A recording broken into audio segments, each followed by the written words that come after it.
Бүгдээрээ сайн уу? Amis Time podcast-ийн шуудан ирлээгийн шинэхэн дугаар ороход бэлэн боллоо. За манайхан тэгээд дардаг юмнуудад дараад намаагаа дэмжиж өгөөрэй. Олон гой захидлуудыг хөрөх болно. За мөн захидлаа яаж илгээх вэ гэж асууж байгаа хүмүүстэй хэлэхэд Ami Kawaii гэд миний Facebook хаяг байгаа. Тэрлөө та бүхэн маань захидлуудаа бичээд бас уншуулаарай. Ингээд шинэ дугаарыг хүлээн авна. Амьдрал ийм. Маня эмээ насны эцэс энэ боллоо гэж шийдэв. Баасан гариг, өдийн хоолны цаг. Будаатай шул бариад араас нь аяг сууж, хоримогчоор амаа арчичхаад гал тогооны өрөөний цонхоор асыг ширтэн сууснаа. Өнгө муутай дуугаар өгөөснө. Валька, нөгөөдөр би өхий. Бүтэн сайн өдөр. Өдийн хоолны өмнөхөн гэвэ. Охин Валентина нь зуухан дээрээс томпон авч тавьснаа тэр доороо хөшөж орхив. Тэгээд их өөдөө огцом эргэж гартаа альчуур барин санал дээр суун тусаад "Та чи юу яриад байна вэ?" гэж асуужээ. "Наслах тоо дуулсан юм шиг байна. Намайг усанд оруулаад баадантай шинэ хувцас гаргаад өмсгөж өг. Хин газар ухах, хин оршуулахыг хоёуд дараа нь ярилцъя. Цаг бий." Гэхдээ одоо тэгээд бүгдийг нь дуудаж салхахаас гүйцэтгээрэй гэх болж байна уу? гэж охин асуув. Зүйтэй дуутчих. Бүгдэнд нь хэлэх үг байна. Захиас үгүй. Ойлголоо. Тэрэн дээр байх. Эмгэн толгой дохиж охиныхаа гараас түшсээр орондоо очиж хөвдөжээ. Намхан нуруутай, хатангар туранхай, жигэлсэн алим шиг үрчгэр нүүртэй, гал цогтой гялтгансан үдтэй хөвшмөлээ. Шингэн годгор гизгээ аргаш самнаад дагцандаа сам хатгахчихдаг. Цагаан даван альчуур зуудаг. Гэрийн ажил хийхэ болоод утсанж хоримогчноос салдаггүй ийм л нэг эмгэн. Гурлийн элдүүрээр хавтгаалаад дарчсан мэт богино бүдүүн хуруутай палбар гараа өвөр дээрээ зэрэгцүүлж тавиад сууна. Энэ жил 89 хүрч яваа юм. Гэтэл үхэн гээд байдаг. Ээж, би шуудан орж цахилгаан мэдээ явуулаад ирье. Та зүгээр үү? Гэвэл зүгээр явж үз. Ганцаар үлдээд Маня эмээ боталд тарагджээ. Гаах холын залуу итэр насандаа эргэж очив. За тэр Степантай голын ирэг дээр суугаад хөх өвс амандаа зууж байна. Харин тэр өөдөөс нь тулаахан харцаар ширтэх юм. Гурмаа саналаа. Жижиг бихтэй хөөхөн цайвар торгомсог даашин зөмсөөд баян хуурын аяд товшин бүжиглэхээр гарч байна. Адам ихэн тэгхэд хүүдээ. Хэтэрхий шавлах юм. Наачин гэр орны ажил хийж дийлэх үү? Хүүхэд гаргаж чадах уу да? Гэсэнсэн. Буруу бодсон байсан. Маша ажилсаг шаламгай тэсвэр дэвчээртэй хүүхэн байж таарсан юм. Дараа ногооны талбайд бусдын адил ажиллаж шилдэг гавшгай ажилч нар шалгарч байв. Өөрийн гисэн байшин барихад Степанд хамгийн их хамжид тусалсан хүн нь Маша. Эр нөхөртөөгөө илгэсэх жаргалтай аж төрж 1 жилийн дараа Валюшка охиноо төрүүлсэн. Охиноо 4 нас хүрэхэд дүүтэй болгоё гэж байтал дайн эхэлж Степаныг хамгийн ихэнд цэрэг татжээ. Нөхрөө фронтод үлдсэн мөчийг санаад Маня эмээ шүүр салдаж загалмайлан залбираад хоримогчны үзүүрээр нулимсаа харцчин. Шонхор минь хичнээн их шаналж ус нулимсаа би барав. Өөрт амгалан нойрс. Жаахан хүлээвэл удахгүй явуулцъя гэлээ. Удалгүй охин нь эргэж ирээд бодол тасалтуулж ирэх. Ганцаараа биш тосгоны баг хэмжиг дагуулж ирчээ. Би яаж вэ? Маня эмээ өвдөө юу? Гэхэд зүгээр. өвдөд байх юм алга. Бага хэмжээнд даралтыг нь үзэж, чагнаж, халууны шил тавиад явахын юм нь Валентинаг дуудан дуугаа намсгаад хэлсэн нь. За, нас нь болсон бололтой. Шинжлэх ухаанаар нотлох аргагүйж хөгшчүүд өөхөх цагаа дөхөхөр мэдрээд байх шиг байдаг. Бэлдтэй бэлд. Яалтай билээ. Нас нь өндөр шүү дээ. Гэчээ. Хагас сайн өдөр Валентина эхийгээ усанд оруулж шинэ хувцас өмсгөөд цэвэрхэн давуутай оронд оруулж хөвтөлөв. Маня эмээ бүх зүйлдээ эвлэрчээ гэмээр тааж ширтжээ. Өдөөс хойхон хүүхдүүд нь цувралтан ирлээ. Нилээн бүдүүрч халзарч яваа Иван гэртээ дуу шуудайхан орж ирээд баахан чихэр чимэс гаргаж тавив. Хар үстэй бор царайтай бүргэд хамартай ихэр Василий, Михаил хоёр хамтдаа хотоос машинаар иржээ. Босго давмагц өвчрүүгээ төгссөн харж шиднэ. Тарган хүмүүсийг нийтлэгж ишгээр Тоня амар амгалан царай гарган хажуугийн тосгоноос нийтийн унаагаар явж ирсэн байна. Хамгийн сүүлд төвийн дунд сургуулийн захирал Шаргал ус Надежда цахилгаан галт тэргээр өртөөн дээр ирж тэндээсээ хөлсний тэргээр хөргүүлэн нар жаргахын алдад орж ирлээ. Бүгд л нулимс туслуулан ихийн өрөөнд орцгоож том орон дээр хөвтөө жаахан эмэгнийг ээлжлэн үнсээд гарыг наатгаж найдлага дүүрнүүдээр ширтцгээв. Ээж та яава? Ахиад хэдэн жил амьдрах тэнхэл танд бий шүү дээ гэлцв. Харин ээж нь тэнхэл барагджээ гэж хариулаад амаа чимийн санаа алдна.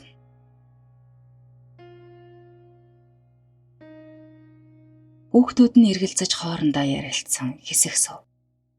Өөрсдөө ч одоо залуу ус биш өвчин хууч орох болжээ. Валентина нөхөрт гаралгүй ганц бие үлдэж ээжтэйгээ амьдрах болсон тул тэдний сэтгэл амар явдаг юм.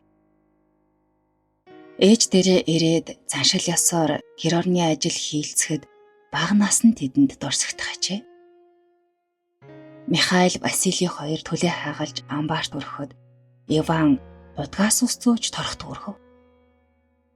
Антонина дахиад гахаа тэжээхээр гарч Валентина, Надежда хоёр оройхоо төхөөрнө. Дараа нь Маня эмээгийн хүүхдүүд галт тоонд цугларн сууцгааж нам дугаар ярилцахад эмэг нь таа зууд харан амьдралаа дэлгэцээр харах шиг санагджээ. Дайны жилүүд хүйтэн, хатуу, өсгөлөн байсан. Хавар ногооны талбай хэсэж хөлтөө хар төмс ухаж гаргаад угааж арилхан үрж нийцлаад хайрч иддэгсэн. Халуун усны байшингийн цонхон дээр жижиг савтай байлангийн тос байхыг олж авсан нь Аз болсон.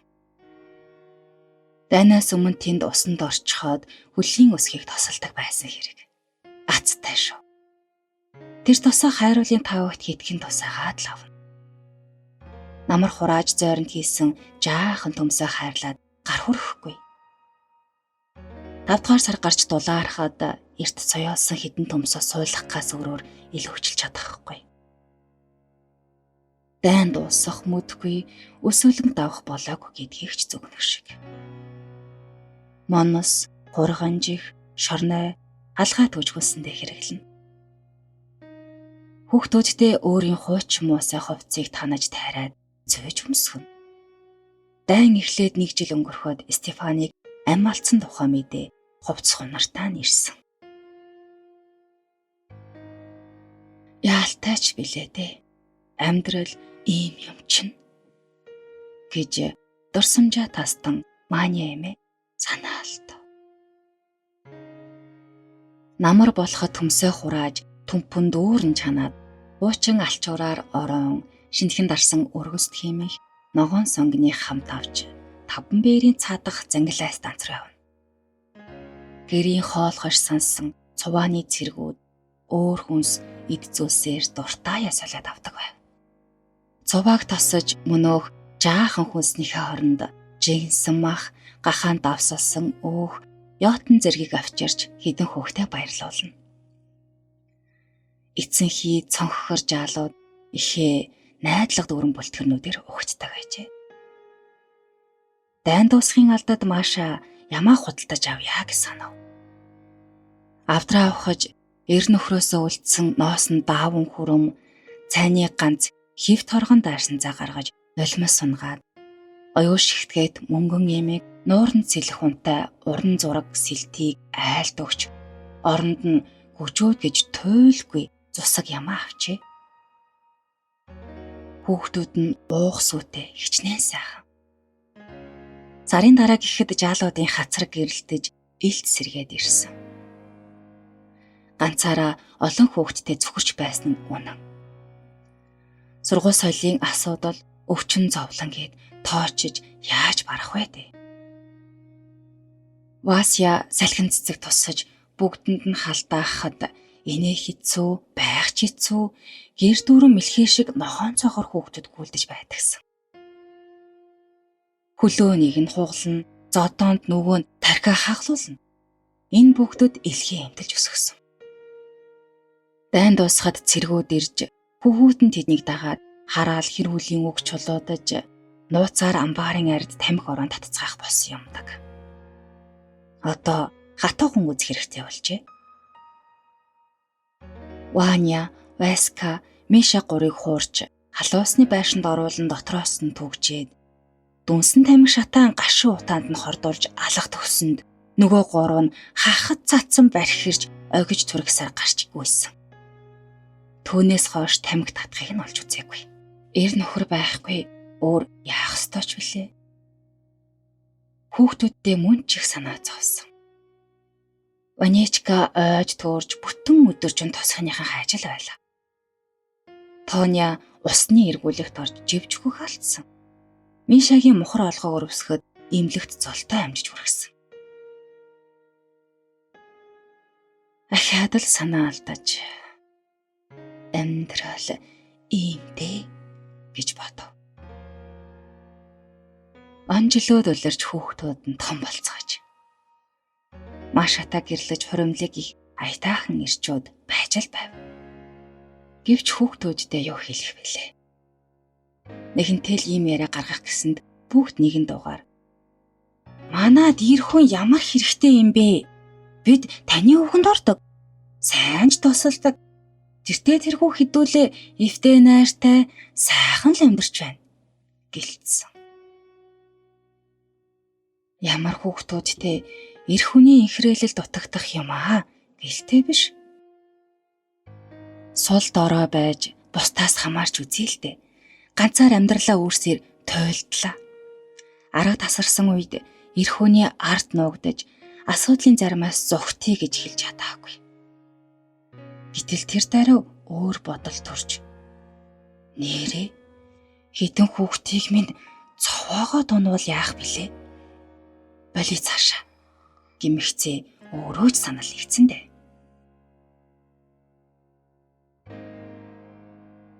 Хүүхдүүд өсөнд орнжээ. Тэднийхээ болцоонд явхад шүнжин цонхоор харуулдан хүлээж, алтаж, халаглах болгонд нь гашуун нулимсыг нарчиж өгнө. Битгий их харамсаж байлаа. Танд үгүй бурхнаас таньдаг чөтгөр дээр энэ хаваасаа нэг хүн олоод суучих гэж Надеждаг зүрхээ зүсүүлэн ирэхэд нь тэрч суугаад гашуутай хэрэг юу байна да. Юм бүхэн дуустдаг хувьтай гэх жишээтэй. Дараа нь хүүхүүд ара араасаа цэрэгт явхад үдэн гаргахдаа дайныг дурсан уйлдаг байв. Ашгүй амар минд жавхаа золбоотой иргэн ирцгээсэн. Эхнэр авах нь авч, нөхөрт гарах нь гарч, өр хүүхдүүд нь үүрээ орхиод нисгэд Валентина ганцаар ихийнхэн дэргэд үлджээ. Амьдрал ийм. Мэдээч хэрэг гэр бүлд нь баяр баясгалантай цаг байлгүй яах вэ? Хүүхдүүдээ нэр бүтэн өсгөж ажил хөлмөр сургасан. Энэ баяр биш гэж үү? Тэднэрээ бахархаж явдаг. Нүдэ ханаад мааны эмээ бодолд автан буйлэгтэн хэвтгэхэд сэтгэл санаа нь өмөрхөөж болж галын өрөөнд цугаа хүүхдүүдийнхээ ая дуу ярианд дор дам унтж өргөжээ. Өглөөний цай уусныхаа дараа бүгд ихийнхэн дэргэд цугларав. Тухтай хөвтөг гээд нуруунд орно 2 зэрэг ивжээ. Хүүхдүүдэд тойруулж сүрхий хараад Маня эмээ үгээ зөөж хатам. Буруу юм ярьвал Бурхан Тэнгэрийг бодож намайг өршөөхөөрэй. Гомдол цөхрөл бүү үлдээсэй гэж үүнийг би ярьж байна. Хоорондоо эвтэй амьдраарай. Хэрэг гарвал нэгэндээ тусдаа яваарай. Би ч ингээд явах нь байна гэлээ. Хүүхдүүд нь энэ үгийг сонсоод эхийгээ болчимгүй үг хэлв гэх маягтай байсанд эмгэн тэднийг зогсоож та нар хүссэн хүсээгүй бүх юм Бурханы тааллаар болно гэв. Нам гүм ноёлж бие биенээ ээлжлэн харах үед Маня эмээ ярьж гарах нь. Дайны эхлэх үеэр өвөл юм да. Олиушатай биешэн дээр сууж байтал охин минь надад хэлж байна. Ээжээ хаалгануудад хүн орлоод байна шүү дээ гэв. Тэгэхээр нь очоод харлаа. Тэнгэр минь үлгийтэй нэлэх хөөхд хашааны гадаа ойрлоод суйд майд. Хүн алга. Би ч хараад л байлаа. Тэгээд гэртээ оруулаад ирлээ. Хөөхий минь өсөд цангаад өвлийн хүүтэн цэлтийн хөхрөөд орхиж. Талхны өөдөс дэвтээж шүүгээд бүлээн ус өглөө. Их нь олдсонгүй. Ваня гэж би хөөгээ нэрлэлээ. Ухаантай хүүхэд байж таарав. Дараа нь 42 оны өвөл айхавтар зуд болсон. Нэгэн өдөр Зангилаа станц дээр хүн солилцож явтал 5 настай болов гэмээр манай вайлпер шиг л юм нэг охин сууж байна. Суугаад л байх юм их нь алга. Би хамт сууж 2 цаг хүлээлээ. Хэн ч ирсэнгүй. Хүн амтнаас асууж үзв. Эхийг нь харсан хүн алга. Хөөхий охины хацар бараг хөлдөөд цайрчихсан. Нэрийг нь асуухаар юм хэлэхгүй уйлаад л чимээгүй суух. Дараа нь мэдхнээ Тоня гэдэг нэртэй санж. Ухаантай охин, сайхан сэтгэлтэй.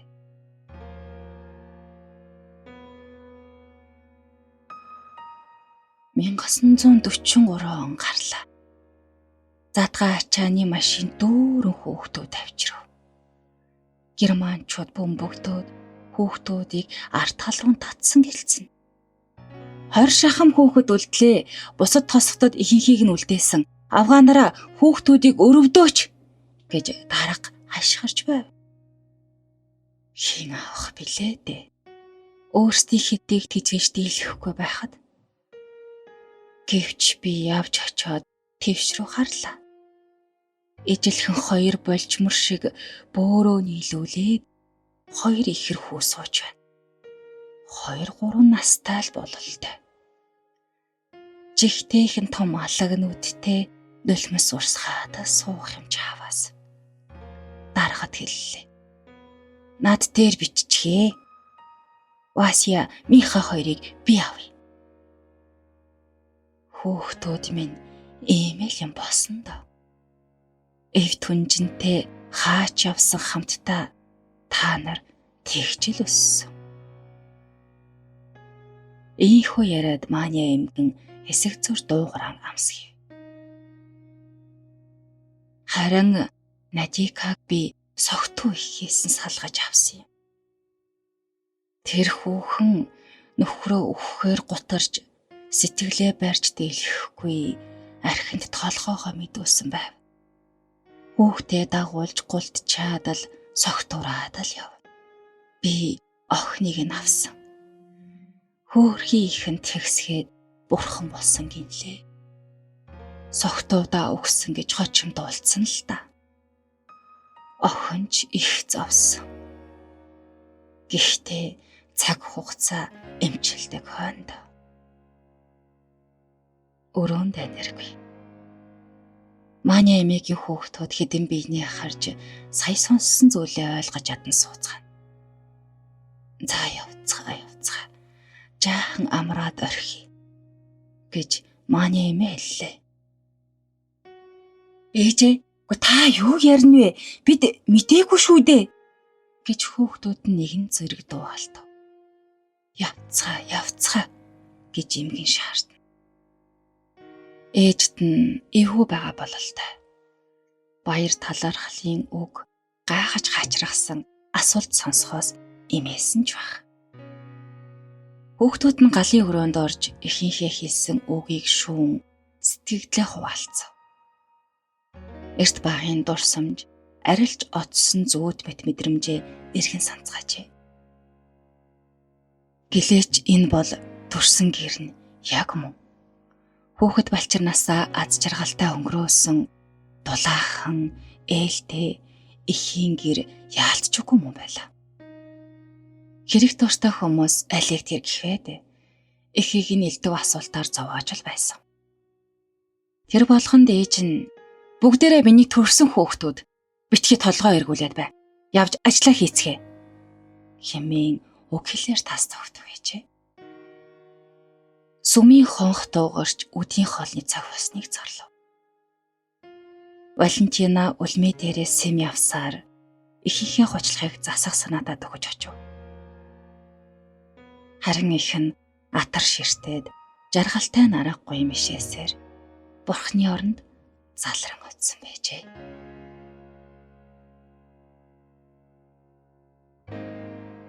Зохиолч Ильяна Шматко. Орчуулсан Оюун гэрэл. Баярлалаа. Энд хүрээд өнөөдрийн дугаар дууслаа. Дараагийн дугаараараа эргэн уулзтлаа. Түр баяртай.